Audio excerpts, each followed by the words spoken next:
అధివృక్క నుండి విడుదలయ్యే హార్మోన్లను కార్టికాయిడ్ అంటారు. గ్లూకోకార్టికాయిడ్ ఇది రక్తంలో చక్కెర శాతాన్ని పెంచుతుంది. వీటిలో ప్రధానమైనది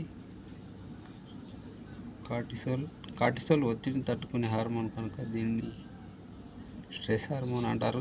కార్టిసోల్ అధిక స్రావం వల్ల వచ్చేటటువంటి వ్యాధి కుసింగ్స్ వ్యాధి.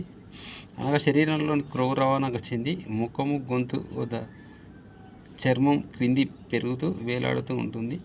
ఖనిజ కార్టికాయిడ్స్ వీటిలో ప్రధానమైనది ఆల్డోస్టిరాన్. ఇది ఎన్ఏకే విటమిన్ పరిమాణం నియంత్రిస్తుంది. ఈ హార్మోన్ అల్పస్రావం వల్ల వచ్చేటటువంటి వ్యాధి ఎడిసన్స్ వ్యాధి.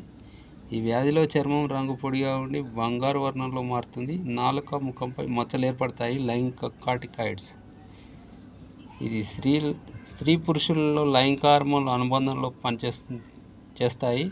ఈ హార్మోన్స్ ఎక్కువగా స్రవిస్తే వచ్చే వ్యాధులు విరిలిజం, ఎర్సుటిజం, గైనకోమాస్టియా. విరిలిజం స్త్రీలలో మగవారి వలె మీసాలు గడ్డం రావడం, మోగొంతు ఉండడం.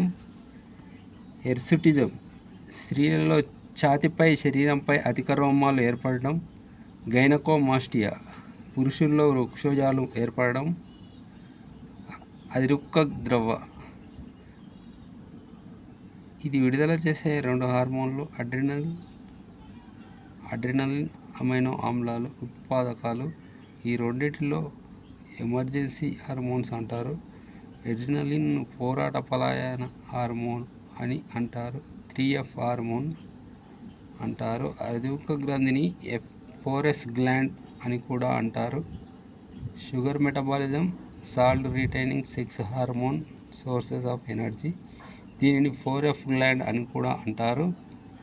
క్లోమం ప్యాంక్రియాస్ స్థానం జీర్ణాశయం కింద ఆంత్రమూలపు వంపు వద్ద ఉంటుంది. ఆకారం ఆకులాంటి ఆకారము, రంగు పసుపు. ప్రత్యేకత అంతఃస్రావి గ్రంథుల్లోకెల్లా రెండవ పెద్ద గ్రంథి. నిక్నేమ్ మిశ్రమ గ్రంథి, హాలోక్రైమ్ గ్రంథి, వినాల గ్రంథులు.